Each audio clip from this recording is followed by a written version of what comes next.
हाँ भाई, तो आज जो लोग अपने पास सेल ऑफ गुड्स एक्ट में नया चैप्टर स्टार्ट कर रहे हैं, चैप्टर का नाम है कंडीशंस एंड वारंटीज। ठीक है, इजी चैप्टर है और जल्दी कंप्लीट हो जाएगा। तो सब लोग अपने पास पढ़ना शुरू करो। क्या क्या इस चैप्टर के अंदर हम क्या पढ़ेंगे? स्टिपुलेशन एज टू टाइम, फिर क्या पढ़ेंगे हम? Conditions and warranties in a contract of sale, फिर implied conditions and implied warranties और प्रिंसिपल ऑफ कैविएट एम्प्टर। ये चार चीज़ें हैं जो हमें इस चैप्टर के अंदर कवर करनी है अपने पास कंडीशंस एंड वारंटीज के अंदर। ठीक है, चलो जी शुरुआत करते हैं। आओ, तो देखो इंट्रोडक्शन देखो, सबसे पहले क्या कह रहा है? Section 12 of the sale of goods act states that a stipulation or a term in a contract of sale with reference to goods may be a condition or a warranty। तो देखो stipulation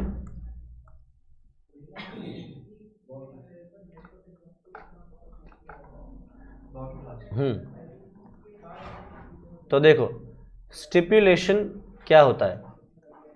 तो देखो जैसे तुम लोगों ने कभी देखा होगा कि कॉन्ट्रैक्ट में जब भी हम कुछ एंटर करने जाते हैं तो नीचे लिखा हुआ था TNC अप्लाइड, देखा है, टर्म्स एंड कंडीशंस अप्लाइड। तो स्टिपुलेशन बेसिकली एक वही होता है, टर्म्स एंड कंडीशंस होती हैं जो कुछ। ठीक है, तो स्टिपुलेशन हमारी दो तरीके की होती है, एक होता है कंडीशन और एक होता है वारंटी। ठीक है, दो चीजें होती है टर्म्स में, एक कंडीशन और दूसरा क्या होता है? वारंटी। तो कंडीशन क्या होता है और वारंटी क्या होता है, एक एक करके देखते हैं। ठीक है, तो इमेजिन करो एक सिचुएशन, मान लो ये हो तुम, ठीक है, और तुम्हें एक कार खरीदनी है। तो ये है कार का डीलर और तुम्हें खरीदनी है एक कार। ठीक है, ये हाथी की सूंड जैसी कार है, बट जो भी कार है ये, ठीक है, वैन समझ लो, कुछ भी कह लो। ठीक है, तुम्हें ये वाली कार खरीदनी है। अब तुमने कार वाले से क्या कहा कि मुझे एक ऐसी कार दिखा जिस कार का एवरेज हो करीब 18 किलोमीटर पर लीटर। ठीक है, तो कार डीलर ने तुम्हारी बात सुनी और तुमसे कहता है आइए सर ये कार देखिए, उसके पास लाइन से कार्स लगी हुई हैं। ठीक है, ये बस भी लग रही है और दूसरी कार्स भी ले लेते हैं। ठीक है, उसके पास लाइन से कार्स लग रही हैं और उसने तुम्हें ये वाली कार दिखाई, आइए सर आइए आइए आइए ये वाली कार देखिए सर। तो कार दिखा रहा है, इस कार में ऐसा AC, इस कार में ये फीचर, इस कार में ये सेंसर, ऐसा स्पीकर, ये उसकी स्टेयरिंग है, ये उसकी ब्रेक है, ये उसके अंदर ऐसा है, ये वैसा है। तुमने पूछा ये सब छोड़, ठीक है मुझे बता गाड़ी की एवरेज कितनी? कहता है सर ये कार आपको एवरेज देगी 15 किलोमीटर पर लीटर। ठीक है, और वहीं 2 मिनट के अंदर उसका गाल लाल हो जाएगा। क्यों? तुम क्या कहोगे? मैंने तेरे से क्या कहा था, गाड़ी कौन सी दिखा? 18 किलोमीटर, उसने कौन सी दिखाई? 15 किलोमीटर पर लीटर। तो तुम क्या करोगे? कान लाल गाल लाल करोगे उसका कि भाई तेरे से जो बोला है वो काम कर। जब उसका गाल लाल होगा तो वो फिर तुम्हें वही कार दिखाएगा जो तुमने बोली, फिर वो तुम्हें लगेगा इस कार के पास। तुमने पूछा ये कार कितना देखती है, पहले ये बता दे। कह रहा सर अब क्या लग रहा है आपको, अब गाल लाल होने के बाद मैं आपको ऐसी कार दिखाऊंगा जो 18 ना दे। सर ये गाड़ी आपको 18 किलोमीटर पर लीटर की एवरेज देगी। ठीक है, तुमने कहा हाँ, अब बता इसकी कहानियाँ, अब इसके फीचर सुना। तो जब तुमने सुन लिया कि गाड़ी 18 किलोमीटर पर लीटर की एवरेज दे रही है, तो तुम्हारी जो बेसिक चीज़ थी वो फुलफिल होगी, जो मोस्ट इंपॉर्टेंट रिक्वायरमेंट थी वो फुलफिल होगी। तो ये जो मोस्ट इंपॉर्टेंट रिक्वायरमेंट है तुम्हारी कॉन्ट्रैक्ट में, इसको बोलते हैं हम कंडीशन। ठीक है, कि इसके बिना तुम गाड़ी ही नहीं खरीदने वाले, या इसके बिना अगर ये कंडीशन टूट गई तो तुम गाड़ी वापस करने के लिए भी तैयार हो सकते हो। करेक्ट? तो condition means the most important stipulation, the most important stipulation based on which a party enters into a contract। if condition is broken, अगर मान लो ये गाड़ी तुम खरीद लेते हो, और इस गाड़ी में भी एवरेज 18 किलोमीटर का नहीं आता, इस गाड़ी में 15, 14, 10 ऐसे कुछ आता है, तो तुम क्या कर सकते हो, गाड़ी वापस कर सकते हो, क्योंकि तुम्हारे लिए मोस्ट इंपॉर्टेंट चीज क्या थी, गाड़ी की एवरेज, और वो एवरेज अचीव नहीं हो रही तो तुम क्या करोगे, वापस करोगे। इसको बोलते हैं हम कंडीशन। ठीक है। अच्छा, मान लो तुम्हारे को जो गाड़ी दिखाई वो 18 किलोमीटर पर लीटर की एवरेज दे रही है, इसके अलावा कार डीलर ने बोला था इस गाड़ी के अंदर बहुत अच्छा एसी है, इस गाड़ी के अंदर बहुत अच्छा म्यूजिक सिस्टम है, इस गाड़ी के अंदर रेन सेंसिंग वाइपर्स हैं, फिर पार्किंग असिस्ट है, फिर उसके अंदर दरवाजे में छाता भी लगा हुआ है कि कभी बारिश हो रही तो छाता निकाल के बाहर ले जा सको। होती आजकल कार्स आती हैं ऐसी जिनमें कार के डोर के अंदर ही छाता होता है, आप उसको खींचो ले जा सकते हो बाहर। ठीक है, मल्टीपल चीज़ें हैं जो उसने अलग अलग चीज़ें भी उसके अंदर बताई। ठीक है, और हुआ क्या, उनमें से एक चीज़ मान लो गड़बड़ निकल गई, जैसे म्यूजिक सिस्टम जल्दी ख़राब हो गया या एसी जो है वो ख़राब हो गया। ठीक, तो फिर ये जो अलग से एक्स्ट्रा चीज़ें हैं वो क्या हैं, वारंटीज़ हैं, मतलब things which are not that important as condition. तो अगर कोई दूसरी चीज़ होगी जो मोस्ट इंपॉर्टेंट से हटके है, वो क्या है हमारे लिए, वारंटी है। और अगर ये वारंटी टूटी, जैसे अब ये वारंटी वो वारंटी नहीं है जो तुम गाड़ी के लिए समझते हो कि 3 साल या 5 साल की गारंटी की वारंटी मिलती है, वो नहीं, वारंटी वो नहीं होती यहाँ पे। वारंटी से मतलब क्या है, कोई और चीज़ है जो कंडीशंस है, जो टर्म्स एंड कंडीशंस हैं जो मोस्ट इंपॉर्टेंट नहीं है। तो अगर ये चीज़ें टूटी तो तुम कॉन्ट्रैक्ट कैंसिल नहीं कर पाओगे। सिंपली क्या कर सकते हो, उस बंदे से क्या कह सकते हो कि मुझे जो नुकसान हुआ है उस नुकसान की भरपाई कर, कॉम्पेंसेट कर मुझे फॉर दैट लॉस। तो अगर वो एसी खराब हो गया, म्यूजिक सिस्टम खराब हो गया, अंदर ब्लूटूथ खराब हो गया या कुछ भी और खराब हो गया, तो तुम गाड़ी वापस नहीं कर सकते। सिंपली क्या कर सकते हो, बस जो खराब हुआ उसको ठीक करने का जो खर्चा आएगा वो खर्चा उससे रिकवर कर सकते हो। ठीक है, तो condition is the most important thing based on which a person enters into a contract, और वारंटी मींस जो उसके अलावा हैं और एक्स्ट्रा चीजें जो हैं वो हमारी वारंटी में जाती है। तो कंडीशन अगर टूटी तो कॉन्ट्रैक्ट तोड़ सकते हो, वारंटी अगर किसी ने तोड़ी तो आप कॉन्ट्रैक्ट नहीं तोड़ पाओगे, सिर्फ कॉम्पेंसेशन ले सकते हो। ठीक, आ जाओ जी, तो पढ़ो।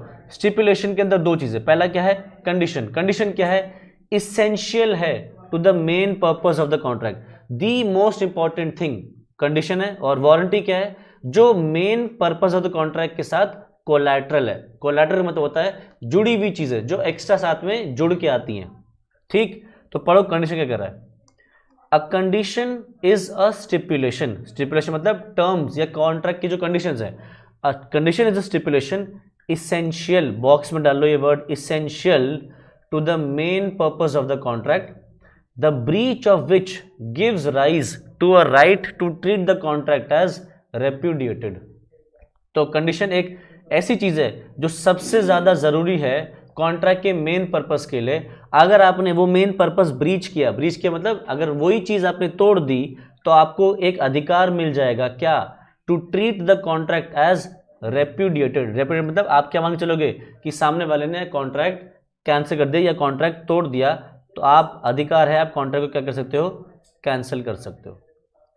ठीक है, तो वो जो गाड़ी वाला एग्जांपल था ना 18 किलोमीटर वाला, वो मैंने यहाँ लिख दिया है, यहाँ से कॉपी कर, यहाँ से पढ़ लेना। मैंने बस यहाँ पे 18 किलोमीटर जगह पे 15 किलोमीटर ले लिया बस एवरेज गाड़ी का, और कुछ नहीं बोला। ठीक है, अच्छा, तो वारंटी क्या है जी, वारंटी है एक स्टिपुलेशन जो main purpose of the contract से कोलैटरल है, जुड़ा हुआ है।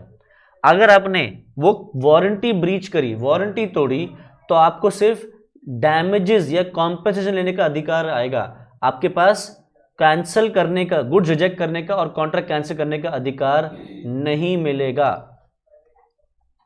ठीक है, सिर्फ और सिर्फ डैमेजेस या कॉम्पेंसेशन हम ले सकते हैं। तो देखो, P goes to Q, a car dealer, and says I want a good car। सिर्फ इतना बोला, मुझे एक अच्छी गाड़ी चाहिए। गाड़ी कैसी चाहिए वो नहीं बोला। फिर कार डीलर ने बोला कि देखो ये गाड़ी है, ये आपको 20 किलोमीटर पर लीटर की एवरेज भी देगी। ए ने वो गाड़ी खरीद ली, बाद में क्या पता चल रहा है कि गाड़ी की एवरेज सिर्फ 10 किलोमीटर पर लीटर आ रही है। तो फिर ये सिर्फ ब्रीच ऑफ वारंटी है। क्यों ब्रीच ऑफ वारंटी है? क्योंकि हमने बोला नहीं था कि हमें 18 वाली या 20 वाली चाहिए, हमने सिर्फ बोलता हमें एक अच्छी कार चाहिए। अच्छी कार में उसने ऐसी कार दिखाई जो कहने के हिसाब से तो 20 किलोमीटर देने चाहती है, पर दे के तेरी सिर्फ 10। तो हम यहाँ कॉन्ट्रैक्ट तोड़ नहीं पाएंगे, हम यहाँ पे सिर्फ क्या कर सकते हैं, कॉम्पेंसेशन ले सकते हैं। ठीक है, अच्छा तो जी हम कैसे डिसाइड करें कि कॉन्ट्रैक्ट में कंडीशन है या वारंटी? तो हमें कॉन्ट्रैक्ट को रीड करना पड़ेगा और वहाँ से डिसाइड होगा कि हमने जो चीज़ एंटर करी है वो कंडीशन बनती है या वारंटी, तो कॉन्ट्रैक्ट के ऊपर डिपेंड करता है। ठीक है, तो whether a stipulation is a condition or a warranty depends in each case on the construction of the contract. A stipulation may be a condition though called a warranty in the contract. तो हो सकता है कि contract में condition लिखी हो but लिखी हो एज वारंटी, तो ये नहीं है कि जस्ट बिकॉज कंडीशन को वारंटी के तौर पे लिख दिया तो हम कंडीशन वारंटी मान लेंगे, कंडीशन फिर भी कंडीशन रहेगी, भले आपने लिख दिया उसको एज वारंटी। ठीक है, तो हमने आइडेंटिफाई करना है कि क्या कंडीशन है और क्या वारंटी है। आगे, अगर कंडीशंस एंड वारंटीज देखो एक्सप्रेसली स्टेट करी गई है कॉन्ट्रैक्ट में, तो फिर वही कंडीशंस एंड वारंटीज कॉन्ट्रैक्ट में लगाई जाएंगी। अगर आपने अपने कॉन्ट्रैक्ट में कंडीशंस या वारंटीज खुद नहीं डाली तो कॉन्ट्रैक्ट एक्ट डाल देगा। ठीक है, अच्छा एक चीज समझो, देखो क्या हो रहा है,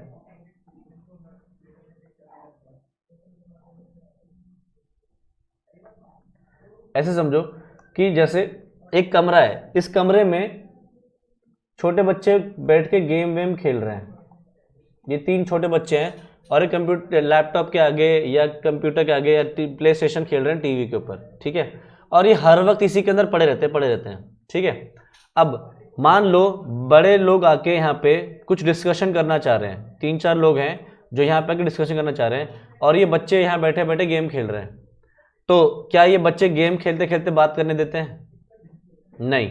तो फिर या तो ये क्या कहो कि बच्चे थोड़ा सा दूर होके खेलो, ठीक है, दूर होके खेलो, या तो धीरे आवाज कर लो फिर खेलो।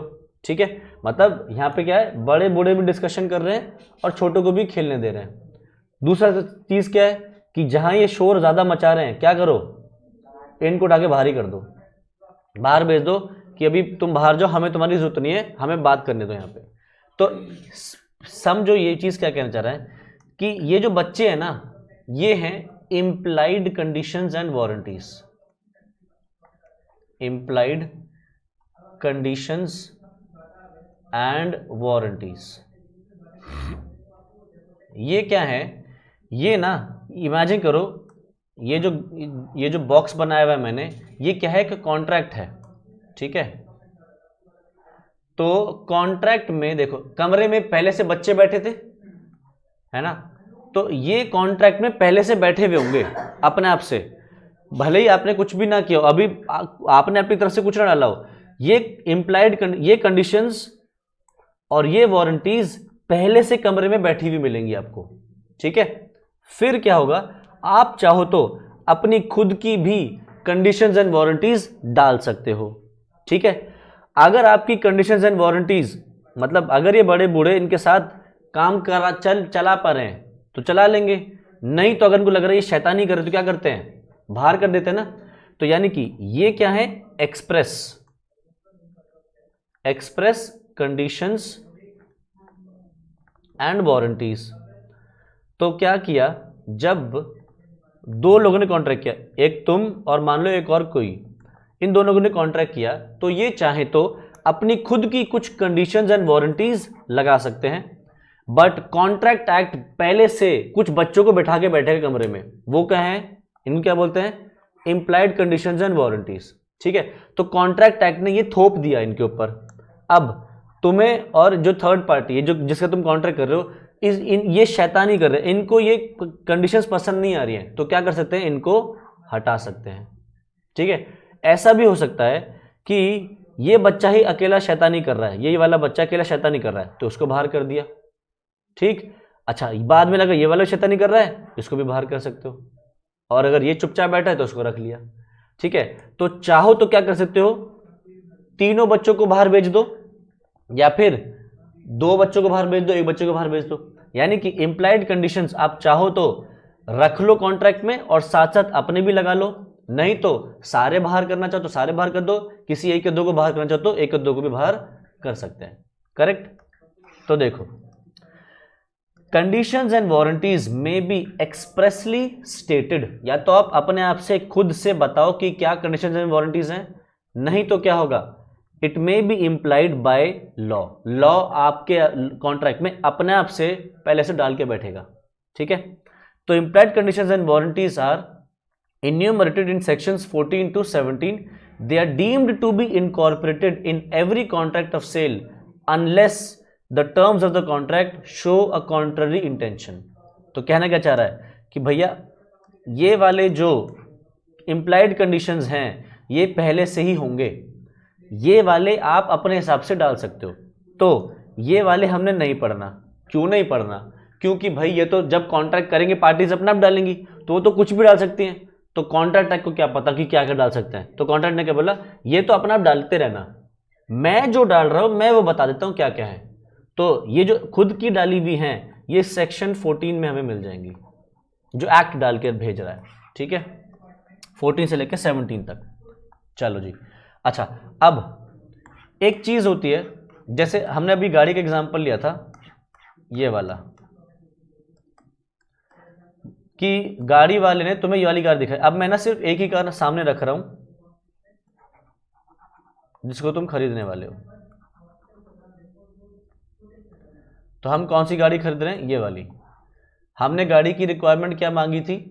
18 किलोमीटर पर लीटर की एवरेज, और गाड़ी दे भी रही 18 किलोमीटर का एवरेज, ठीक है।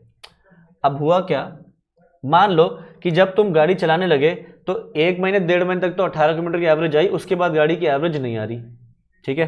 तो तुम गुस्सा हो रहे हो कि यार गाड़ी की एवरेज अच्छी नहीं आ रही। अब तुम्हारे पास यहाँ पे सबसे ज़रूरी चीज़ थी कि गाड़ी की एवरेज है, नहीं आई तो तुम क्या कर सकते हो, कॉन्ट्रैक्ट कैंसिल कर सकते हो और गाड़ी वापस कर सकते हो। बट एक चीज़ सोचो, अगर कार का डीलर तुम्हें क्या क्या बता रहा है, कार का डीलर तुमसे कह रहा है कि इस गाड़ी में 18 किलोमीटर की एवरेज है, फिर इसके अंदर बेस्ट एसी है, इसके अंदर बेस्ट स्पीकर्स हैं, फिर इसके अंदर उसने तुम्हें बताया कि इसके अंदर कार पार्किंग के लिए असिस्ट है, कार पार्क असिस्ट है, फिर इसके अंदर बारिश अपना पड़ने, अगर बारिश पड़नी शुरू हुई अपना वाइपर चल जाएंगे, ठीक है। फिर वो वाइपर वाला एक अच्छा चीज़ है इसके अंदर, ठीक है। वाइपर W से लिखते हैं, V से लिखते हैं, W से लिखते हैं ना, हाँ। तो AC हो गया, स्पीकर्स हो गया, कार पार्क असिस्ट, इसके अंदर 4 एयरबैग्स हैं, मतलब तुम्हें और भी चीज़ें मिल रही हैं, ठीक है। और ये सारी चीज़ें तुम्हें सबसे चीपेस्ट प्राइस पे मिल रही हैं। अब एक चीज़ सोचो, अगर तुम्हें ये सारे फीचर्स किसी दूसरी कार में चाहिए तो तुम्हें क्या करना पड़ेगा, ये वाली गाड़ी छोड़नी पड़ेगी और वो महंगी कार खरीदनी पड़ेगी। तो बताओ, अगर मान लो 18 किलोमीटर की एवरेज चाहिए थी और मान लो आज 16 किलोमीटर रही है, तो क्या तुम गाड़ी वापस करना चाहोगे? नहीं, क्योंकि तुम्हें क्या दिख रहा है कि बाकी सारी चीज़ें इसके अंदर बहुत अच्छी हैं, बाकी सारी चीज़ें भी इसके अंदर सस्ते दाम पे मिल रही है as compare to other prices. तो फिर हम क्या करेंगे, हम अपने जो कंडीशन है उसको क्या कर रहे हैं, हम अपने ही लालच में कंडीशन को फुलफिल नहीं कर रहे, कंडीशन अपनी करनी नहीं चाह रहे, तो हम क्या कर सकते हैं, हम अपनी कंडीशन को कह सकते हैं कि हम इसको ट्रीट कर रहे हैं एज वारंटी। तो हम कार डीलर से क्या कहेंगे, सुन ले मेरी बात, मैंने तुझसे कहा था मुझे गाड़ी की एवरेज चाहिए 18 किलोमीटर पर लीटर, आ कितनी रही है 16 किलोमीटर पर लीटर, तो मैं चाहूँ तो गाड़ी वापस कर सकता हूँ, बट मैं गाड़ी वापस नहीं कर रहा। तू सिर्फ मुझे कॉम्पेंसेशन दे दे, जो मेरी गाड़ी क्योंकि एवरेज कम दे रही है तो मेरा पेट्रोल ज़्यादा खर्च होगा, उसके लिए तो मुझे बस कॉम्पेंसेट कर दे, मैं गाड़ी वापस नहीं करूँगा, ठीक है। तो हम क्या कर रहे हैं, यहाँ पे कंडीशन टूटी है, टेक्निकल देखो तो क्या टूटा है, कंडीशन। तो हम ब्रीच ऑफ कंडीशन को ट्रीट कर रहे हैं एज ब्रीच ऑफ वारंटी, ठीक है। तो हम ये अपनी खुशी से कर रहे हैं कि भैया कोई बात नहीं, कंडीशन को हम ट्रीट कर रहे हैं एज ब्रीच ऑफ वारंटी, तो उसको क्या बोलते हैं हम, वॉलंटरी ट्रीटमेंट। अपनी इच्छा से कोई काम करोगे तो उसको क्या बोलते हैं हम, वॉलंटरी ट्रीटमेंट। तो हम वॉलंटरी ट्रीटमेंट को अब बुक्स में यहाँ पे नजर मारने वाले हैं। तो देखो यहाँ पे क्या लिखा है, when a condition can be treated as warranty, कब हम कंडीशन को ट्रीट करेंगे एज वारंटी? तो सबसे पहले क्या रहा है, वॉलंटरी वेवर ऑफ कंडीशन। तो where a contract of sale is subject to a condition to be fulfilled by the seller, the buyer may waive the condition and elect to treat a breach of condition as a breach of warranty. That is, instead of cancelling the contract, he may accept performance and sue for damages if he has suffered any. तो voluntary क्या हो गया, हमने अपनी इच्छा से condition के टूटने को माना कि जैसे वो एक वारंटी टूटी है, ठीक है। अब मान लो तुमने एक बार उसको क्या कह दिया कि सुन मेरी को ना तू कॉम्पेंसेशन दे दे 16 किलोमीटर का, जो 2 किलोमीटर मेरे को हर बार ज़्यादा पड़ेगा उसको तो मुझे बस कॉम्पेंसेशन दे दे। उसने तुम्हें वो कॉम्पेंसेशन दे दिया। अब क्या आगे चल के कुछ टाइम बाद जब तुम्हें दिख रहा है कि कुछ और टूट गया, कुछ और भी टूट गया, एक दो तीन चीज़ और टूट गई, तो क्या आप गाड़ी वापस कर पाओगे ये बोल के कि 18 की एवरेज नहीं आ रही, 18 मांगी थी? नहीं। क्यों? क्योंकि हमने ऑलरेडी अपनी इच्छा से ब्रीच ऑफ कंडीशन को माना था कि वह ब्रीच ऑफ वारंटी, हमने खुद अपने अधिकार को छोड़ दिया था। तो फिर अब आगे चल के हम कहें कि नहीं नहीं नहीं नहीं, तो एक काम कर, तू पैसे वापस ले ले, तू मेरी गाड़ी वापस कर दे, तो पैसे वापस कर दे जो गाड़ी वाले हैं, तब हम नहीं कर पाएंगे क्योंकि हमने एक बार उसको मान लिया है, ठीक है। तो देखो क्या लिख रहा है, once a buyer decides to waive he can not afterwards insist on its fulfilment, ठीक है। तो पहला क्या हो गया, अगर हम वॉलंटरीली अपनी इच्छा से ब्रीच ऑफ कंडीशन को मानते हैं ब्रीच ऑफ वारंटी। दूसरा है जहां हमें जबरदस्ती मानना पड़ेगा कि कंडीशन के टूटने को एज ब्रीच ऑफ वारंटी। तो क्या, where the contract is non severable and the buyer has accepted either the whole goods or any part thereof, he can not repudiate the contract but can only sue for damages. In such a case, the breach of condition can only be treated as breach of warranty unless there is a contract to the contrary. तो ये चीज एक example से समझो, नीचे example लिखा है, W bought shoes from M, तो W ने M से शूज खरीदे and resold it to C without examining the shoes. जूते एग्जामिन करे बिना ही W ने ये शूज आगे बेच दिए C को। आगे क्या पता चलता है, the shoes were defective. It was held that W must be deemed to have accepted the shoes and therefore he could not repudiate the contract but could only claim damages. ठीक है, तो example समझ में आया? किसको नहीं आया? Example समझ में आया? तो बेसिकली M ने क्या किया था, उल्टे M को, मतलब W को, उल्टे M को जूता बेचा और W ने वो जूता चेक करे बिना ही आगे C यानी कि कस्टमर को बेच दिया। C ने जब जूता पहना तो क्या बताता है, अरे भाई जूता डिफेक्टिव है, जूते में छेद है, जूते में सोल नहीं है, जूते में कुछ प्रॉब्लम है, जो भी है। तो C इसको जूता वापस करके जाएगा और इसका गाल लाल करके जाएगा। क्या W इसका गाल लाल कर सकता है? नहीं, W इसका गाल लाल नहीं कर पाएगा। क्यों? क्योंकि W ने बिना चेक करे आगे बेच दिए। तो अब W के पास अधिकार था कि वो जूते वापस कर सकता था, बट W ने किया नहीं, उसने बिना देखे आगे दे दिया। तो अब उसको कंपल्सरीली कंडीशन के टूटने को ट्रीट करना पड़ेगा एज ब्रीच ऑफ वारंटी। देखो, अगर जूता खराब है तो उसके पास अधिकार है ना वापस करने का, तो ये अधिकार जो है ये कंडीशन है। क्योंकि कंडीशन क्यों है? क्योंकि जूता वो पर्पस ही अचीव नहीं कर पाया जिस पर्पस के लिए जूता ले गए पहनने के लिए, करेक्ट। तो वो कंडीशन हो गई, अब वो कंडीशन टूट गई, बट हमें क्या मानना पड़ेगा कि वो वारंटी टूटी है, यानी कि W सिर्फ M से कॉम्पेंसेशन ले सकता है, वो नहीं ले सकता, कॉन्ट्रैक्ट कैंसिल करके जूता वापस नहीं कर सकता।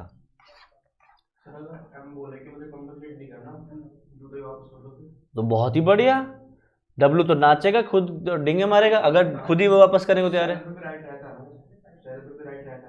हाँ, अगर वो कर दे तो बहुत बढ़िया है, करेगा क्यों, वो पागल नहीं है, नहीं लेगा वो। हाँ, वो मैं इतना लगता नहीं है, अगर हो गया तो बहुत बढ़िया, बहुत बढ़िया। आगे where the fulfillment of any condition or warranty is excused by law by reason of impossibility or otherwise. This means that under section 13 clause 3 the seller has the right to rely upon impossibility as an excuse in appropriate cases if sued by the buyer. तो देखो, अगर law ही तुमसे कह रहा है कि तुम्हें breach of condition को मानना पड़ेगा as breach of warranty, breach मतलब होता है तोड़ना, कि लॉ ही क्या कह रहा है कि कंडीशन टूटी है बट मान के चलेंगे कि कंडीशन नहीं वारंटी टूटी है, ऐसे बात लॉ ने लिख दी तो क्या हम कुछ कर सकेंगे? अगर लॉ में लिख दिया तो भैया लॉ सुप्रीम है, हम पे लॉ एप्लीकेबल होता है, तो हमें क्या करना पड़ेगा? फिर लॉ की बात कंपल्सरीली माननी पड़ेगी। ठीक है, तो देखो एक सिचुएशन है जहां हम वॉलंटरीली ब्रीच ऑफ कंडीशन मानते हैं एज ब्रीच ऑफ वारंटी, और दो सिचुएशन है जहां पे compulsorily breach of condition treat करना पड़ेगा एज ब्रीच ऑफ वारंटी। ठीक है, चलो जी, कंडीशन और वारंटी में फर्क देख लेते हैं। कंडीशन क्या है? दी मोस्ट इसेंशियल थिंग, और वारंटी क्या है? Something which is collateral to the main purpose. अगर कंडीशन टूटी तो क्या कर सकते हैं? कॉन्ट्रैक्ट कैंसिल कर सकते हैं, यानी कि क्या? You can cancel the contract या क्लेम डैमेजेस। पर अगर वारंटी टूटी तो सिर्फ और सिर्फ डैमेजेस ले सकते हैं, कॉन्ट्रैक्ट कैंसिल नहीं कर सकते। और क्या हम ब्रीच ऑफ कंडीशन को ब्रीच ऑफ वारंटी मान सकते हैं? मान सकते हैं। क्या ब्रीच ऑफ वारंटी को ब्रीच ऑफ कंडीशन मान सकते हैं? नहीं, उल्टा नहीं चल सकते। कंडीशन को ट्रीट कर सकते हैं breach of warranty, but breach of warranty को आप कभी मान नहीं सकते कि कंडीशन टूटी है। करेक्ट?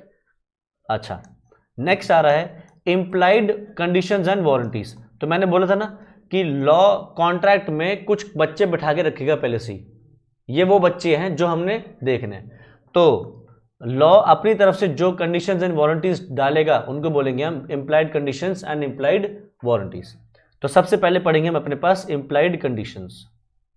तो देखो जी, इंप्लाइड कंडीशन, जो बच्चे कमरे में सबसे पहले बैठे हुए होंगे उनमें से पहला बच्चा कौन होगा? Implied condition as to title. Title से मतलब क्या होता है? ओनरशिप। ठीक है, तो देखो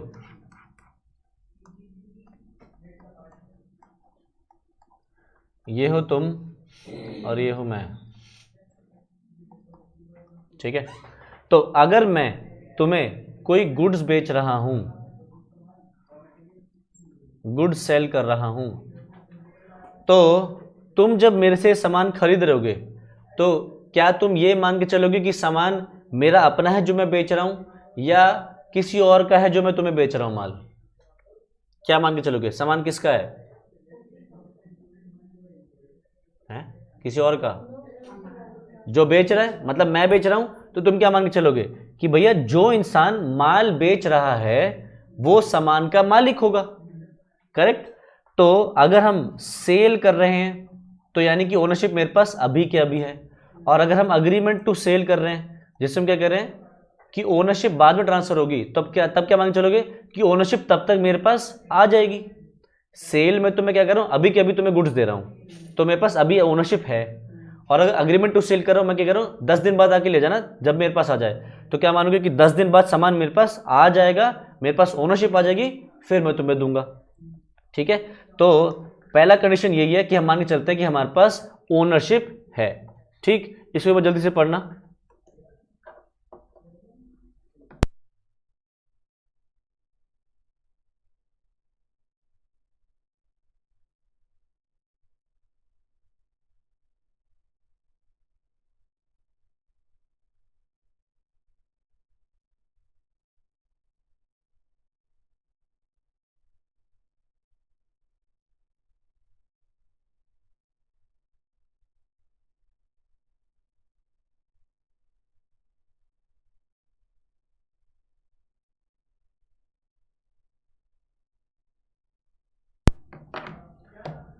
तो देखो, first implied condition on the part of the seller is that in case of sale he has a right to sell the goods, and in case of agreement to sell he will have the right to sell the goods at the time when the property is to pass. तो क्या लिख रहा है? If the seller's title turns out to be defective, the buyer must return the goods to the true owner and recover the price from the seller. ठीक है, तो मान लो मैं जो तुम्हें सामान दे रहा हूं वो मेरे भाई का है फॉर एग्जाम्पल, तो क्या मैं तुम्हें बेच सकता हूं? नहीं, तो तुम्हें मेरा सामान, जो सामान था वो मेरे भाई को वापस करना पड़ेगा, और मेरे भाई मुझसे जो तुमने मुझे तो पेमेंट दी है, मुझे वो तुम्हें वापस करनी पड़ेगी। ठीक है, अगला देखो क्या है, अगला कंडीशन है implied condition in a sale by description. तो देखो सेल बाय डिस्क्रिप्शन का मतलब क्या है, जब आप सामान बेचते हो कुछ चीज डिस्क्राइब करके। ठीक है, जैसे हम कभी कभी होता है ना, दुकान पे जाते हैं और कहते हैं कि भैया मुझे कुछ ऐसा सामान दो, मुझे याद नहीं आ रहा उसका नाम क्या था, पर ना वो ऐसा सा था, वो ब्लू कलर का था, और वो एक चॉकलेट थी, उस पर ना एक ब्लू कलर का पैकेट था, और उस पर ना एक दूध का डब्बा होता है, वो दूध ऐसे ऐसे गिर रहा होता है, भैया वो कौन सी चॉकलेट थी, वो वाली चॉकलेट दे दो। कौन सी चॉकलेट की बात कर रहा हूँ मैं? Dairy milk. तुम क्या कर रहे हैं, हम डिस्क्राइब कर रहे हैं, करेक्ट।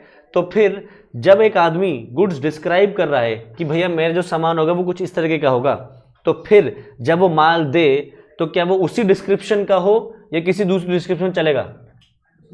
उसी डिस्क्रिप्शन का हो, करेक्ट। या फिर तुम बोल रहे हो कि भैया मैं जो आपको माल दूंगा, मैं जो आपको फोन दूंगा फॉर एग्जांपल, उसके पीछे एक एप्पल का साइन बन रहा होगा, सेब का साइन बन रहा होगा, तो क्या कर रहे हैं हम, डिस्क्राइब कर रहे हैं। तो फिर अगर उसके पीछे एक तरबूज लगा हुआ है, फोन के पीछे तरबूज का साइन है, चलेगा? नहीं। यानी कि अगर हम एक डिस्क्रिप्शन से सामान दे रहे हैं, तो जब सामान एक्चुअल में पहुंचे, जो बल्क में माल पहुंचे, वो उसी डिस्क्रिप्शन का हो। ठीक है, या हमने क्या कहा कि भैया हमें चावल चाहिए, तो चावल कैसा चाहिए, बासमती चाहिए, जिसके दाना लंबड़े वाला हो। तुमने देखा होगा कि चावल के अलग अलग तरीके होते हैं, एक टूटा हुआ चावल होता है जिसको फ्राइड राइस में यूज किया जाता है, और एक बड़ा चावल होता है जो आप जैसे बिरयानी वगैरह में यूज करते हो, करेक्ट। तो तुमने क्या कहा कि भैया मुझे लंबे दाने वाला चावल चाहिए, डिस्क्राइब किया, तुम्हें नहीं पता कि उसको क्या बोलते हैं, बासमती बोलते हैं, ये बात नहीं पता, तुमने क्या बोला, लंबे दाने वाला चावल चाहिए जो कहीं से टूटा हुआ ना हो। तो फिर जब वो माल भिजवाए दुकानदार, तो कैसा होना चाहिए, लंबे दाने वाला, करेक्ट।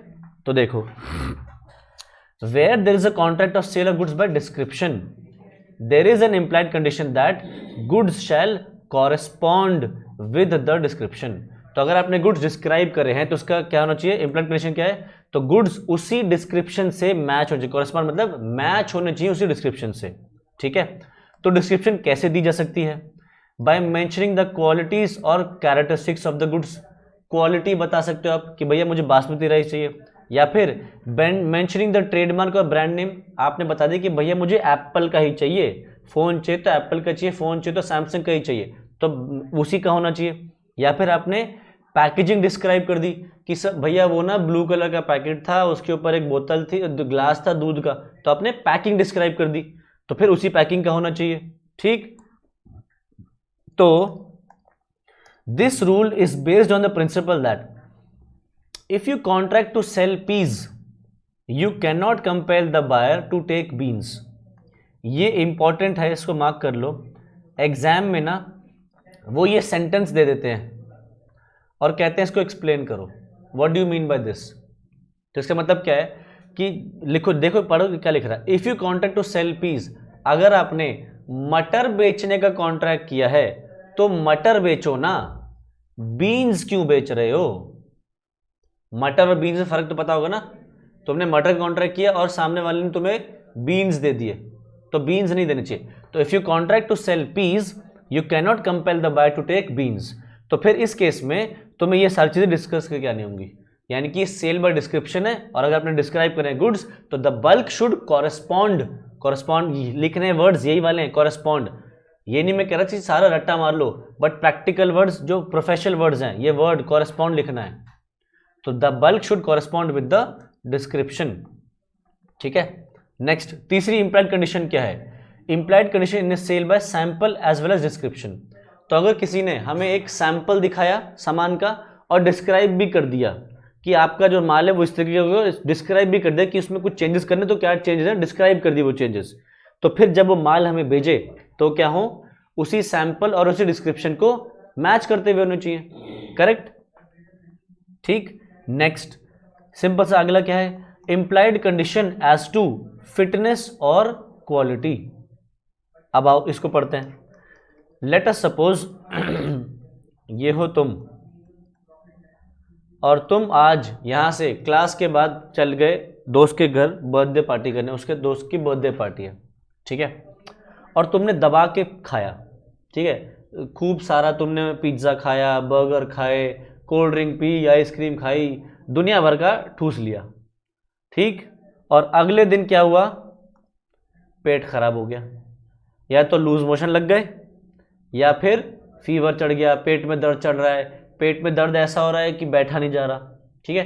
तो इमेजिन करते हैं अब तुम्हें पेट में दर्द हो रहा है, देखो तुम्हारा पेट फूल गया है और पेट पकड़ के घूम रहे हो, इसमें दर्द हो रहा है, ठीक है, हाय हाय करे घूम रहे हो, पेट पे हाथ रख के घूम रहे हो, ठीक है। अब तुम गए एक दुकानदार के पास, कौन, फार्मेसी वाला, ठीक है।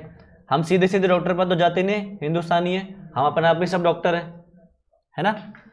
तो तुम गए एक फार्मेसी वाले के पास, उससे क्या बोला कि भैया मेरे बहुत ज़्यादा पेट में दर्द हो रहा है, तो प्लीज़ मुझे कोई दवाई दे दो।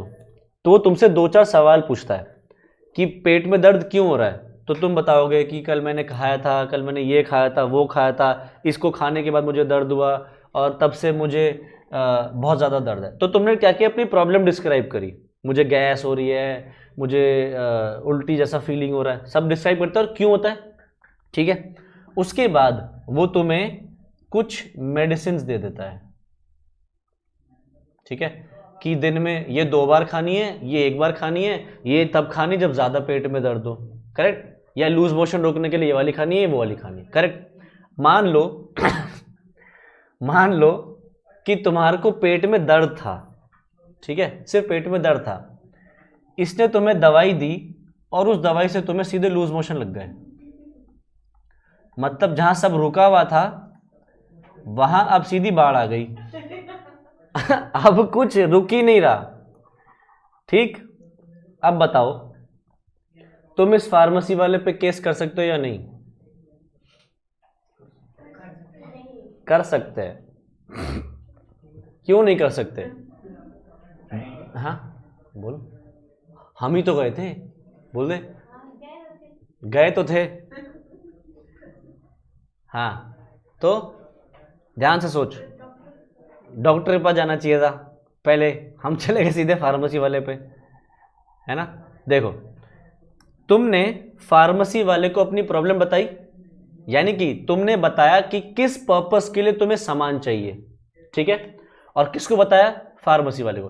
क्या फार्मेसी वाले का रोज का काम है मेडिसिन देना, मतलब ऑर्डिनरी कोर्स ऑफ बिजनेस में उसका मेन काम ही ये है, ठीक, और तुमने रिलाई किया ऑन द स्किल्स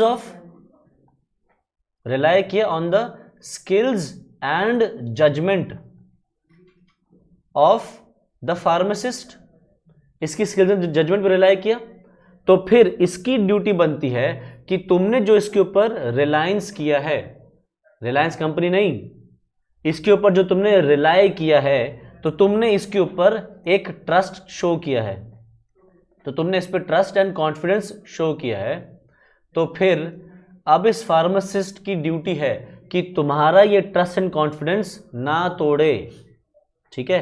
तो अगर तुम्हें अब उससे लूज मोशंस या कोई और प्रॉब्लम क्रिएट हो जाती है, तो तुम उससे वो दवाइयाँ भी वापस कर सकते हो, और तुम्हें अगर कोई नुकसान हुआ है तो वो नुकसान के लिए कॉम्पेंसेशन भी ले सकते हो, ठीक है। पॉइंट समझ में आया। तो देखो generally there is no implied condition as to quality और फिटनेस, तो जनरल रूल क्या है, फिटनेस और क्वालिटी के लिए कोई कंडीशन नहीं है, but this doctrine is based on the doctrine of caveat emptor, that is let the buyer beware. It means that while buying the goods it is the impossibility of the buyer to check that the goods he is buying would suit his purpose or not. However, in the following situation the responsibility as to fitness of goods falls upon the seller. तो देखो general rule क्या है, late the buyer beware, जिसका मतलब क्या है, जब एक बंदा माल खरीद रहा है, कोई भी गुड्स खरीद रहा है, तो वो सामान देख के खरीदे। जैसे फॉर एग्जांपल तुमने कोई एक कांच का ग्लास खरीदा, चाय पीने वाला ग्लास होता है ना, वो खरीदा, और तुमने खरीदते वक्त ये नहीं देखा उसके अंदर क्रैक लगा हुआ है, क्रैक आ रखा है, ठीक है, और तुम उसको खरीद के ले गए, और बाद में घर जाके देखते हो कि इसमें क्रैक है, वापस लाते हो दुकानदार के पास, वो कहते हो भैया इसमें तो क्रैक पड़ा हुआ है, ये वापस ले ले, वो लेगा नहीं, क्या कहेगा आप ही ने तोड़ा होगा, यहीं से देख के जाना चाहिए था, अब नहीं मैं वापस लूंगा। यानी कि let the buyer beware, buyer जब सामान खरीद रहा है तो सतर्क होकर खरीदे कि भैया जो मैं माल खरीद रहा हूं वो ठीक है या नहीं, ठीक है। तो एक चीज तो ये, बट कुछ चीजों में बायर भी बीवेयर नहीं हो सकता, कुछ चीजों के लिए क्या कहा जाता है कि फिर सेलर को ही रिस्पॉन्सिबल माना जाएगा, ठीक है। तो उनमें से एक केस है क्या, ये वाला जो हमने दवाई वाला एग्जाम्पल है ना, तो वो दवाई वाले एग्जाम्पल को ना इट्स यहां पे जो वर्ड्स लिखे हैं उससे जोड़ने की कोशिश करना। वेयर द बायर एक्सप्रेसली और by implication makes known to the seller the particular purpose for which the goods are required. तुमने जब दवाई लेने गए थे तो क्या अपना पर्पस बताया था, कौन सी दवाई चाहिए, पेट में दर्द हो रहा है, गैस हो रही है, उल्टी जैसा हो रहा है, बताया, बाय सेलर को बताया कि हमें किस पर्पस के लिए दवाई चाहिए। आगे सो एज टू शो, उसको क्या दिखाना चाह रहे हैं हम, that the buyer relies on the seller's skill और जजमेंट। हम क्या उसको दिखा रहे हैं कि हम भाई तेरे पे भरोसा कर रहे हैं कि तू जो दवाई देगा वो हमें ठीक देगा, तेरा स्किल है, तेरा जजमेंट पे हम रिलाई कर रहे हैं। तीसरा, जो हम गुड्स मांग रहे हैं वो गुड्स क्या हैं, उसी डिस्क्रिप्शन के हैं जो सेलर के बिजनेस में मेन कोर्स में आता है उसको सप्लाई करने का। अब ये मेन कोर्स वो कोर्स नहीं जो तुम खाने में खाते हो, मेन कोर्स। कुछ बच्चे मेरी सारी बातों को लिटरली समझ लेते हैं, मेन कोर्स मतलब मेन कोर्स मान लेते हैं खाने वाला। कहने मतलब क्या है पे कि हम उससे वो सामान मांग रहे हैं जो उसका मेन काम है बेचना, जिसमें वो डील करता है, तो हम उससे वही चीज मांग रहे हैं। तो फिर there is an implied condition that the goods shall be reasonably fit for such purpose, ठीक। तो एक एग्जाम्पल तो ये हो गया। दूसरा एग्जाम्पल जैसे ये नीचे लिखा है दांतों का, एक आदमी a contract to make and deliver a set of false teeth to be. A ने कॉन्ट्रैक्ट किया बी से कि बी को क्या देगा, वो नकली दांत बना के देगा। The false teeth do not fit B's mouth, जो नकली दांत हैं वो बी के मुंह में फिट ही नहीं हो रहे। तो क्या करना है, B is entitled to reject the goods as they do not serve the purpose for which they were bought, ठीक। और दूसरा फार्मेसी वाला एग्जांपल मैंने यहां लिख दिया, ठीक है। अच्छा, अब एक बात बताओ, मान लो ये हो तुम, ठीक है, और मान लो ये हूं मैं, ठीक है, और मैं बेचता हूं एप्पल के प्रोडक्ट्स। मेरे पास एप्पल के आईफोन, मैकबुक, ईयरफोन्स, जो बोलो, एप्पल की वॉच, सब कुछ है मेरे पास, ठीक है। अब हुआ क्या, तुमने लेट अस सपोज मुझसे खरीद लिया आईफोन 14, अभी 14 चल रहा है ना, अभी आईफोन 14 चल रहा है ना, तो तुमने मुझसे खरीद लिया आईफोन 14। अब हुआ क्या, इस आईफोन 14 में कोई प्रॉब्लम आ गई, ठीक है, जैसे इसका सॉफ्टवेयर क्रैश कर गया, या इसके अंदर कैमरा चलना बंद हो गया, कैमरा ओपन करने की कोशिश कर रहा, कैमरा ओपन नहीं हो रहा, ठीक है। तो इस फोन में प्रॉब्लम आ गई। तो अब इस प्रॉब्लम को ले तुम किसके पास जाओगे, मेरे पास, क्यों, मैंने बेचा है, तो क्या मैं बनाता हूं इसको, मैं सिर्फ बेचता हूं। तुम्हें इसको ठीक करने के लिए कहां जाना पड़ेगा, एप्पल के सर्विस सेंटर पे जाना पड़ेगा। यानी कि अगर मैं एक ब्रांड का सामान बेच रहा हूं तो फिर सेलर की रिस्पॉन्सिबिलिटी नहीं है अगर कुछ हो जाए सामान को, कौन किसकी रिस्पॉन्सिबिलिटी है, उसी ब्रांड नेम या पेटेंट नेम की रिस्पॉन्सिबिलिटी है, मेरी रिस्पॉन्सिबिलिटी नहीं होगी। क्लियर है, क्योंकि मैंने थोड़ी बनाया किसने, एप्पल ने, उसमें कोई प्रॉब्लम आ रही तो एप्पल के पास लेके जाओ ना, करेक्ट। तो देखो, proviso to section 16 clause 1 lays down that in case of a contract for sale of a specified article under its patent or trade name, there is no implied condition as to fitness for any particular purpose. It is so because in such a case the buyer is not relying on the skill and judgment of the seller but relies on the patent name. जैसे मान लो मैं तुम्हें यहाँ mobile Apple बेच रहा था, मैं कहता अरे एप्पल मत खरीदो जी, बेकार है, खराब हो जाता जल्दी, तुम क्या कह रहे हो, हे जानता ही नहीं है आदमी क्या बेच रहा है, एप्पल है वो, एप्पल है ना। तो तुम क्या मुझ पे रिलाई कर रहे हो? नहीं, किस पे रिलाई कर रहे हो? ब्रांड नेम पे रिलाई कर रहे हो ना। तो फिर अगर फोन को कुछ होगा तो मेरे पास नहीं आओगे, कहां जाओगे फिर? सेलर के पास, क्योंकि मेरे पास अगर तो मैं आती क्या कहूंगा, मैंने तो कहा था मत लो, तुम्हें नहीं खरीदा, अब भुगतो, है ना। आगे, इंप्लाइड कंडीशन एज टू मर्चेंटेबिलिटी। ठीक है, तो मर्चेंटेबिलिटी का बेसिक मतलब होता है कि जब आप गुड्स खरीदते हो तो गुड्स उस पर्पस को फिट होने चाहिए जिस पर्पस के लिए आपने वो सामान परचेज किया था। जैसे तुमने देखा होगा कि हम अमेजॉन, फ्लिपकार्ट, मिंत्रा से कपड़े वपड़े मंगा सकते हैं। ठीक है, मान लो तुमने अमेजॉन से कोई जीन्स मंगाई, कोई टॉप मंगाया, कोई टी शर्ट मंगवाई, और वो इतनी आ रही है, छोटी आ रही है। ठीक है, तो क्या पहन के घूमते रहेंगे हम? नहीं, क्या करेंगे? रिटर्न का ऑर्डर डालेंगे, या तो रिप्लेस करके बड़ा ऑर्डर आए, साइज बड़ा, या फिर वापस करेंगे। तो क्यों वापस किया? उसने तो, तुमने तो कहा था टी शर्ट चाहिए, उसने टी शर्ट भिजवा दी, तुमने पैसे दे दिए, कॉन्ट्रैक्ट खत्म हो जाना चाहिए। तो जो पर्पस था टी शर्ट का, जीन्स का, वो पर्पस अचीव नहीं हो पा रहा। पर्पस था उसको पहनना, ये थोड़ी कि छोटे छोटे कपड़े पहन के घूमते रहेंगे हम जो हमारे को फिट नहीं आ रहे। करेक्ट। तो goods should be merchantable. Merchantable means they should be fit for the purpose for which they are originally bought. ठीक है, तो मर्चेंटेबल का मतलब क्या है? Goods are commercially saleable and that they are fit for the purpose which they are generally used. तो where the buyer examines the goods prior to sale, there is no implied condition as to merchantability as regards defects which such examination ought to have revealed. However, in spite of examination, if the goods have certain latent defects which no examination could reveal, the implied condition remains. देखो, जब आप कोई सामान सामने सामने खरीद के लेके जाते हो तो लॉ क्या कहता है कि अगर आपने सामान देख के खरीदा है तो फिर आपके पास प्रॉपर टाइम था इंस्पेक्ट करने का। तो इस सिचुएशन में अगर बाद में गुड्स में कोई प्रॉब्लम निकली तो फिर आप वापस नहीं कर सकते। ठीक है, जैसे कि फॉर एग्जांपल तुमने अगर जो टी शर्ट तुमने मिंत्रा से मंगाई, अगर स्टोर पे पहन के निकलते, वहीं पे स्टोर पे पहनते, ट्रायल रूम में ट्राई करते और फिर ट्राई करके फिर निकलते, तो फिर ये वापस नहीं कर सकते थे।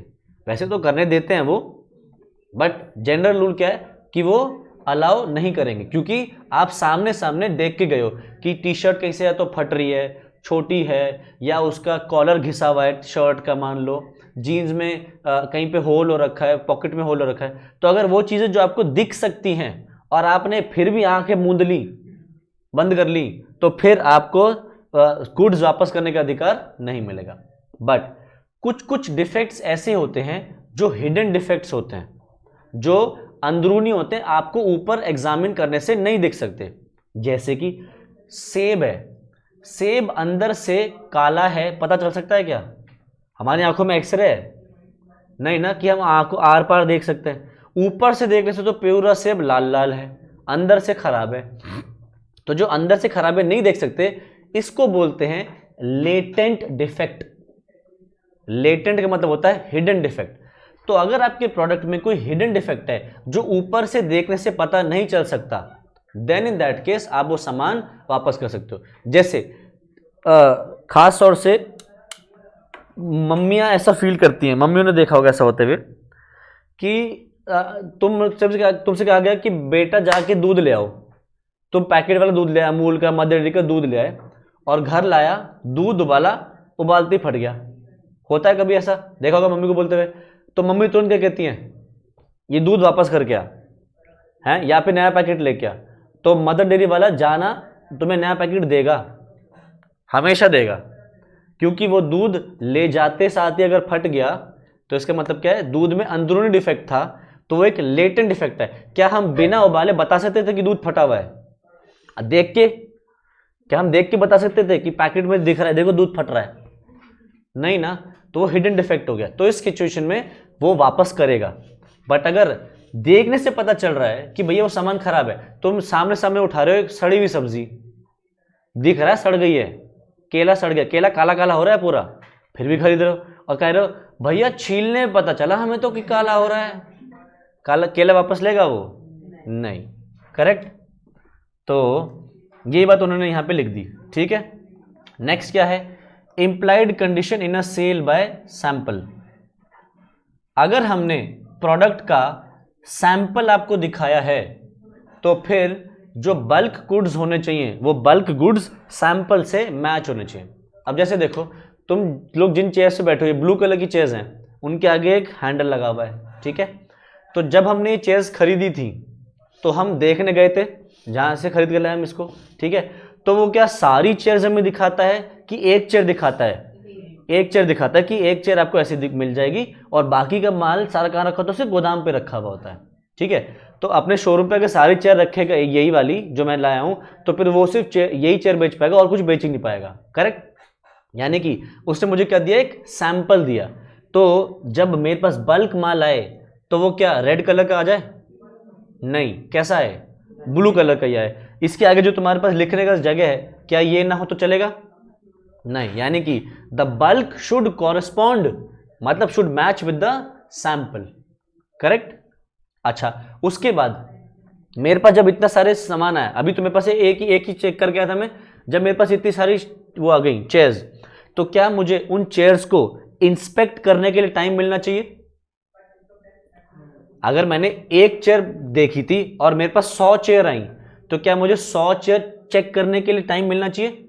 मिलना चाहिए। यानी कि जो बायर है he should be given a reasonable opportunity of examining the goods, ठीक है। अगर किसी चेयर में मुझे डिफेक्ट निकला कि कोई चेयर का ये हैंडल ही नहीं है, टूट रहा है, लूज हो रहा है, या कोई चेयर बैठते ही साथ उसमें छेद हो गया, आर पार बच्चा निकल सकता है उसके अंदर से, है, तो फिर मैं क्या कर सकता हूं? उन गुड्स को वापस कर सकता हूं जो सैंपल से मैच नहीं करते, ठीक है। और तीसरी चीज, वो जो गुड्स हैं, those goods should B free from latent defect. जो गुड्स होते हैं उनको क्या करना है? अगर उनके अंदर कोई हिडन डिफेक्ट है तो हिडन डिफेक्ट से फ्री होने चाहिए। पर अगर उनके अंदर कोई हिडन डिफेक्ट है चेयर्स के अंदर, तो फिर मैं सामान वापस कर सकूंगा। तो पढ़ लो उसको जल्दी से एक बार, ए, बी और सी।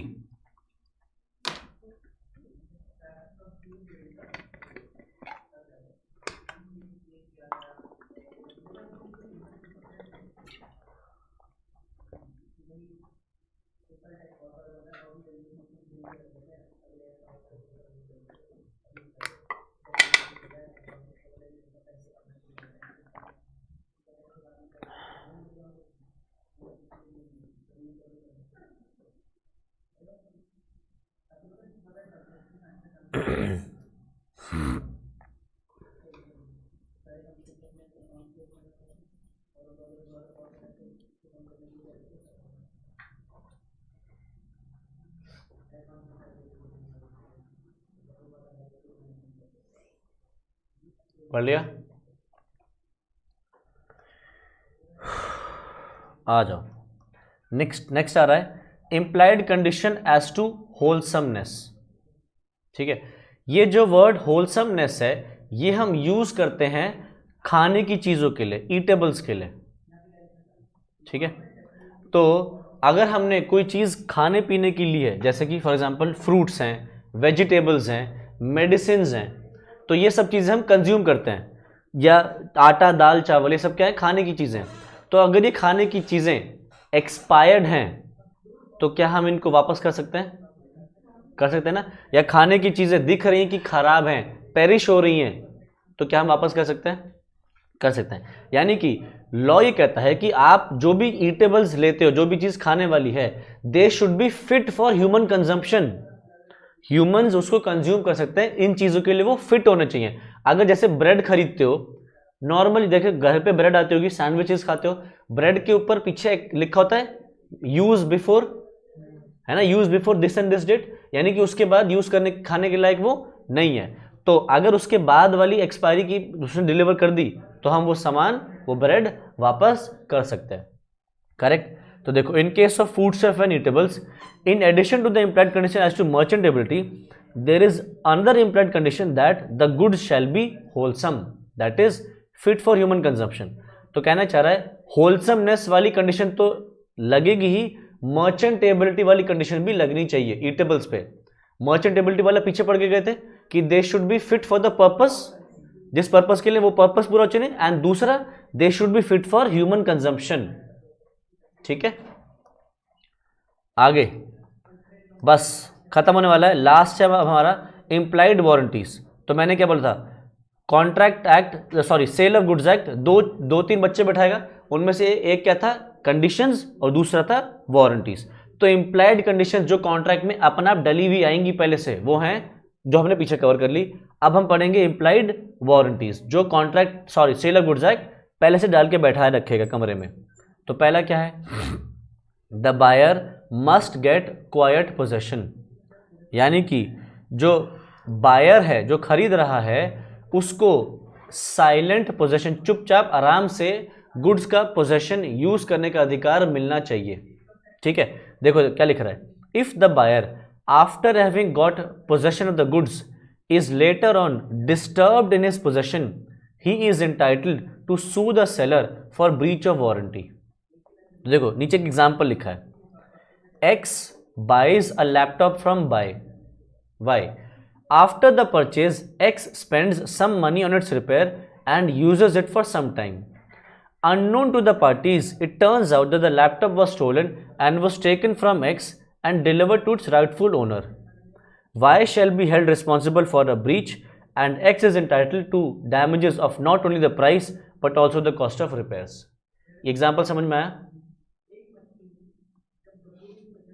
सर बताओ जल्दी, आया ये समझ?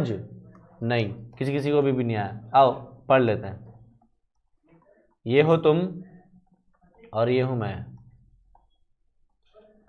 एग्जाम्पल ही ले रहा हूं मैं। ठीक है, मैंने तुम्हें एक लैपटॉप बेचा, ठीक है, ये लैपटॉप था ओल्ड, मतलब सेकेंड हैंड लैपटॉप था, ठीक है, और मैंने तुम्हें लैपटॉप बेचा मान लो 15,000 रुपये में। ठीक है, अब तुमने जब ये खरीद लिया, इसके बाद तुमने इस पर कुछ रिपेयर्स कराए, जैसे इसमें नई रैम डलवाई, इसके अंदर हार्ड डिस्क डलवा ली, विंडोज़ डलवा ली, कुछ भी, मान लो 5,000 रुपये रिपेयर से खर्चा हो गया।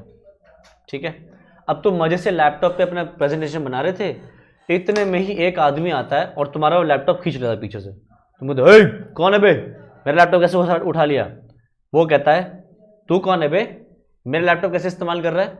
तुम कह रहे हैं मेरा लैपटॉप है ये, कह रहे नहीं, तीसरा आदमी आ रहा है कोई, मान लो रवि तुमसे वो लैपटॉप छीन चुका है।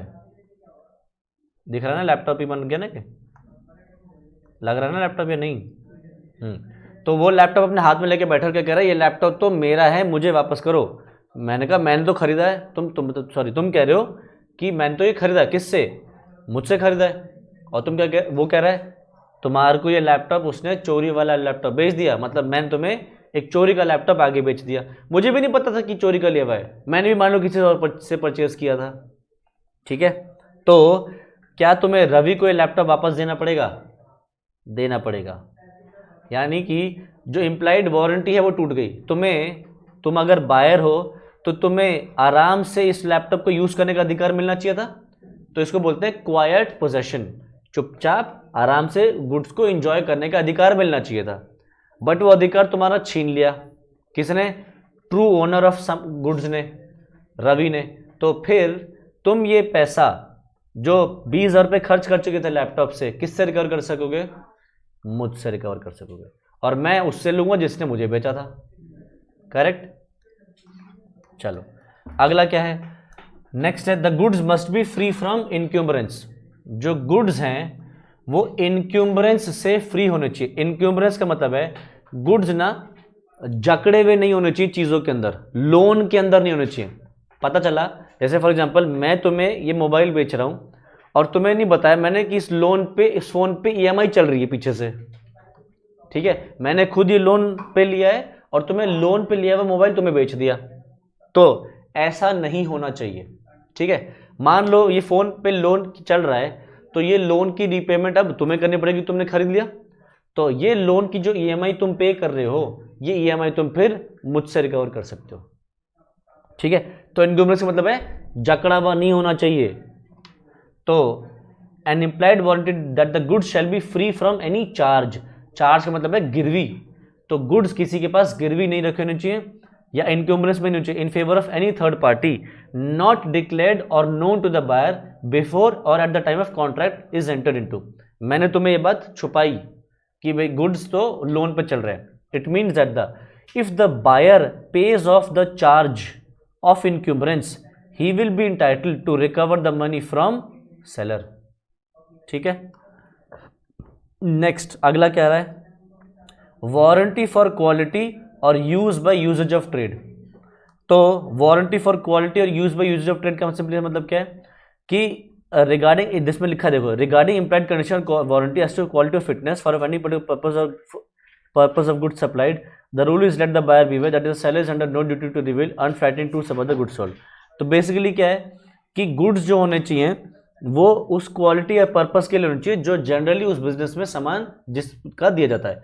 अगर सामान उस वारंटी या क्वालिटी का नहीं है तो उसमें अगर कोई सामान में डिफेक्ट निकल जाता है तो फिर उसको वो ठीक करवाने की जिम्मेदारी बायर की रहेगी. जैसे हमने एग्जांपल लिया था कि तुमने गाड़ी खरीदी थी, गाड़ी में जो मेन फीचर था एवरेज था तुम्हारे लिए, जो मेन तुम्हारे को चाहिए था, उसके अलावा कुछ और चीज़ें हैं, अगर उनमें से कोई चीज़ खराब हो जाती है तो फिर अगर टाइम से पहले मतलब वारंटी पीरियड के अंदर खराब हो जाती है तो फिर जो सेलर है वो तुम्हारे को उसके लिए कॉम्पेंसेट कर देगा. ठीक है. नेक्स्ट कंडीशन क्या है, वारंटी क्या है, disclosure of dangerous nature of goods. तो सेलर की ड्यूटी है कि अगर जो सामान वो बेच रहा है वो थोड़ा सा खतरनाक है, डेंजरस नेचर का सामान है, तो फिर सेलर की ड्यूटी बनती है कि उस सामान का डेंजरस नेचर जो है वो डिस्क्लोज करे. जैसे फॉर एग्जांपल तुमने खरीदा अपने घर के लिए रैट किल, चूहे मारने वाली दवाई. ठीक है. तो क्या उसको बताना चाहिए कि भैया ये जहरीला है, इससे ज़रा बच के रहना, बच्चों की पहुंच से दूर रखना, ऊपर रखना, इसको लगाने के बाद हाथ अच्छे से धोना, है ना. तो यानी कि उसकी ड्यूटी बनती है कि ये सब चीज़ें डिस्क्लोज करे, डेंजरस नेचर ऑफ गुड्स. और अगर वो नहीं करता, उससे तुम्हें कोई नुकसान हो जाता है तो फिर वो नुकसान तुम रिकवर कर सकते हो. ठीक है. चलो जी. तो नेक्स्ट क्या है, नोट एक्सप्रेस टर्म्स. ये डिस्कस कर चुके हम. जो भी कंडीशंस या जो भी वारंटीज हम अपने कॉन्ट्रैक्ट में डालते हैं, जैसे मैंने बताया था ना, कमरे में बड़े बूढ़े आके डिस्कशन कर रहे हैं, मतलब हम अपने कॉन्ट्रैक्ट में जो खुद चीजें डाल रहे हैं, इंप्लाइड जो कंडीशंस और वारंटीज डाल रहे हैं, उनको क्या बोलेंगे, एक्सप्रेस टर्म्स. और जो चीजें लॉ डाल रहा है खुद से, उनको क्या बोलेंगे हम, इंप्लाइड टर्म्स. तो express warranty condition does not negate a warranty condition implied by the act. This means that implied warranty conditions may coexist with express warranty और कंडीशन. तो यानी कि मैंने बताया था ना कि कमरे में जैसे ही बड़े बूढ़े आए, या तो क्या कर सकते हैं, बच्चों को कमरे से बाहर कर सकते हैं, या बच्चों के साथ कमरे में बैठ के डिस्कशन कर सकते हैं. तो वो यही चीज लिख रहा है कि एक्सप्रेस टर्म्स जो हैं दे मे कोएग्जिस्ट विद इंप्लाइड वारंटीज और कंडीशंस. ठीक है. और अगर आप चाहो तो क्या कर सकते हो, इंप्लाइड टर्म्स को एक्सक्लूड भी कर सकते हो. तो या तो तीनों बच्चों को बाहर निकाल दिया, मतलब सारी कंडीशंस वारंटीज बाहर निकाल दी जो लॉ ने डाल लगी थी, या फिर चाहो तो एक दो हटा सकते हो, जो हटाना चाहो, जितने भी हटाना चाहो. ठीक है. और लास्ट आ रहा है हमारा अब डॉक्ट्रिन ऑफ कैविएट एम्प्टर, जिसका कहना मतलब है बायर बीवेयर. ये बायर बीवेयर वाला कॉन्सेप्ट अभी डिस्कस हम ऐसे कर चुके हैं कि भैया जब एक सामान बायर खरीदता है तो बायर की क्या ड्यूटी है कि जो भी वो सामान खरीद रहा है उसको अच्छे से चेक कर ले, उसके अंदर कोई डिफेक्ट तो नहीं है, कोई दवाई लेके जा रहा है तो एक्सपायर्ड तो नहीं है, ब्रेड लेके जा रहा है तो वो एक्सपायर्ड तो नहीं है, कोई कांच का गिलास खरीदा तो वो टूटा हुआ नहीं है, क्रैक नहीं है. जैसे लड़कियां जैसे चूड़ियाँ खरीदती हैं तो चूड़ियों में भी क्रैक देखते हैं वो. ये तो मुझे बहुत टाइम बाद पता चला कि अच्छा ये भी देखना होता है, मैं तो कभी पता ही नहीं था मुझे.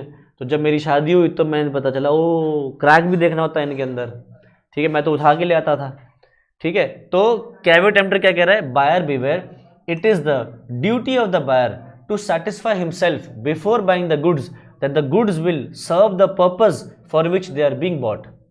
If the goods turn out to be defective or do not serve his purpose, or if he depends on his own skill or judgment, the buyer cannot hold the seller responsible. ठीक है. The seller is in no way responsible for bad selection of the buyer.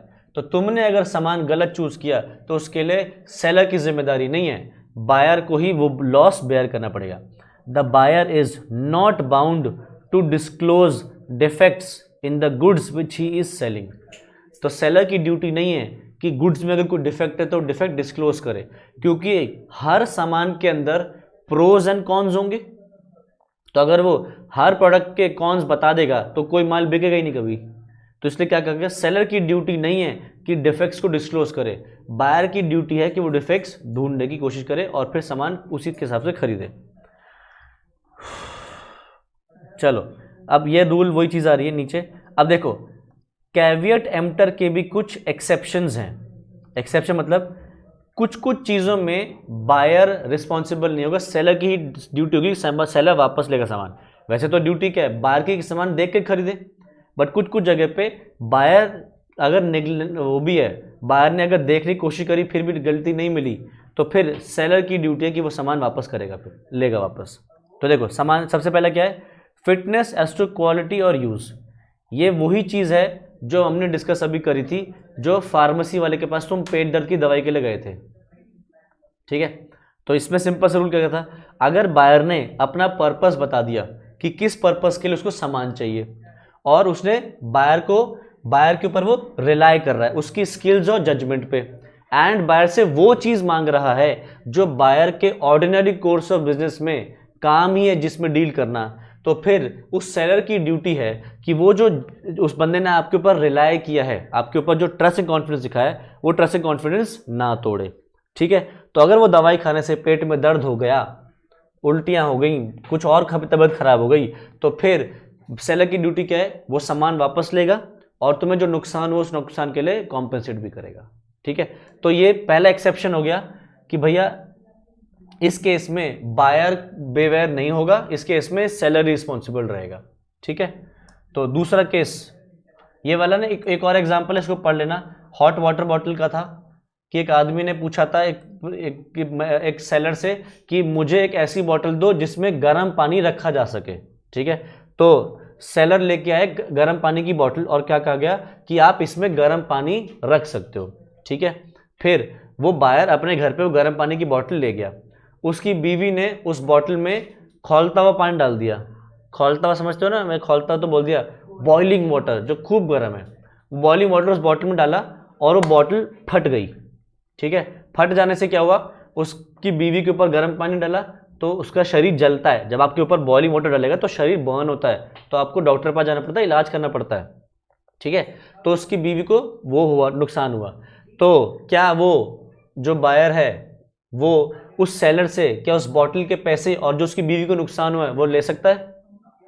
ले सकता है, क्योंकि उसने उससे पूछा था कि भैया मुझे कोई ऐसी बॉटल देना जिसमें गर्म पानी रखा जा सके, और उसने अपने हिसाब से फिर गर्म पानी की बॉटल लाके दी थी, ठीक है। तो फिर सेलर को क्या करना पड़ेगा, बॉटल के पैसे देने पड़ेंगे, एंड जो बीवी को नुकसान हुआ कॉम्पेंसेट, डॉक्टर का इलाज, और जो उसको पेन हुआ है उसके लिए, जो भी मेंटल जो उसको ट्रॉमा हुआ है उसके लिए भी कॉम्पेंसेट करना पड़ेगा, ठीक। तो पहला एक्सेप्शन हो गया फिटनेस एज टू क्वालिटी और यूज। दूसरा क्या है, sale of goods by description. तो अगर गुड्स डिस्क्राइब करके बेचे गए हैं कि सामान ऐसा ऐसा होगा, और अगर सामान वैसा नहीं मिला तो क्या बायर वापस कर सकता है सामान? करेक्ट। कैडबरी की मांगी थी चॉकलेट, कैडबरी की नहीं आई, अमूल की आ गई, वापस कर सकते हैं? कर सकते हैं, ठीक। नेक्स्ट है ट्रेड यूजेज। तो जैसे बेसिकली आपके जो बिजनेस की प्रैक्टिस है, यहाँ पे क्या कहना चाह रहा है, अगर आपका बिजनेस का एक प्रैक्टिस है उसमें गुड्स एक क्वालिटी के जाने चाहिए, और अगर आपकी गुड्स उस क्वालिटी के नहीं है तो सेलर को सामान वापस लेना पड़ेगा। जैसे नीचे देखो एग्जाम्पल लिखा हुआ है, in readymade garment business there is an implied condition by usages of trade that the garments shall be reasonably fit on the buyer. तो मतलब गारमेंट्स में क्या कहा जाता है, गारमेंट बिजनेस में, कि कपड़े आप ऐसे बेचो जो फिट हो आपके शरीर के हिसाब से, अगर वो शरीर के हिसाब से फिट नहीं हो रहे हैं तो वो वापस देने पड़ेंगे। और कब वापस होगा, where the seller is guilty of fraud. अगर सेलर ने फ्रॉड किया है तुम्हारे साथ, जानबूझ के गलत सामान बेचा, झूठ बोल के, कोई चीज़ छुपा के जानबूझ के, तो फिर उस केस में, फ्रॉड के केस में उसको सामान वापस लेना पड़ेगा और पैसे देने पड़ेंगे। Next, where the seller actively conceals the defect. अगर सेलर ने जानबूझ के एक डिफेक्ट को छुपाया है, यानी कि वो एक तरीके से क्या कर रहा है, धोखा ही कर रहा है, कि कोई डिफेक्ट है उसको, जैसे लोग करते नहीं है, तुम देखा होगा, नोट फटा हुआ होता है उसको गम से चिपका देते हैं, तो क्या कर रहे हैं, एक डिफेक्ट है नोट में, वो छुपा रहे हैं। अब वैसे तो पैसों को हम गुड्स नहीं बोलते हैं, बट मेरा बेसिक एम था डिफेक्ट को छुपाने का एग्जाम्पल लूँ। तो उन्होंने क्या कर रहे हैं, नोट गम से चिपका देते हैं और एक डिफेक्ट को छुपाने की कोशिश कर रहे हैं। तो अगर ऐसा कुछ है तो इस केस में फिर गुड्स वापस किए जा सकते हैं। Next, sale by sample. अगर हमने एक सैंपल दिखाया था, जैसे मैंने एग्जांपल लिया था ना क्लास में, मैंने चेयर्स का एग्जांपल लिया था कि मुझे इसी तरीके की सैंपल दिखाया, तो मेरे जो गुड्स होने चाहिए वो कैसे होने चाहिए, सैंपल से मैच करते हैं, मतलब they should correspond with the sample. अगर मैच नहीं होते तो क्या मैं वापस कर सकता हूं?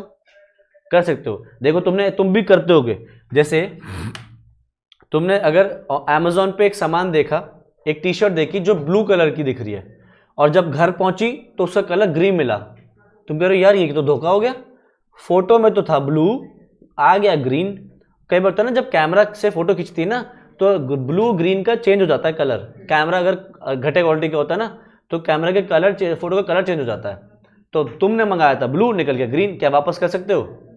यानी कि सैंपल कुछ दिखाया, डिलीवरी कुछ और हुई, तो वापस करना पड़ेगा। ठीक।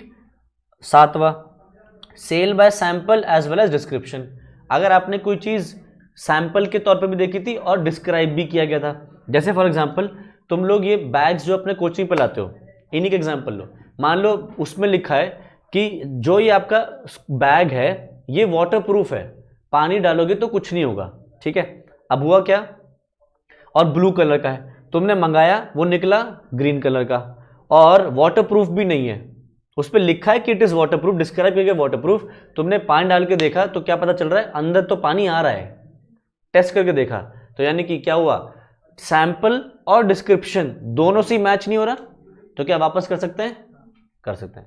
तो वही चीज लिखिए, अगर ऐसा हो जाए तो if in case the goods do not correspond with both the sample and description or either with the condition, तो rule of caveat emptor is not applicable. मतलब इस केस में बायर बेवेयर वाला कॉन्सेप्ट नहीं चलेगा, बायर सामान वापस कर सकेगा।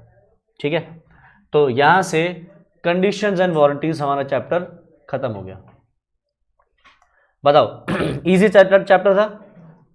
इस चैप्टर में कोई डाउट, कोई चीज पूछे तो बताओ। नहीं? ठीक है, तो आज इतना ही करते हैं, इसके आगे नेक्स्ट क्लास में कंटिन्यू करेंगे। Bye bye.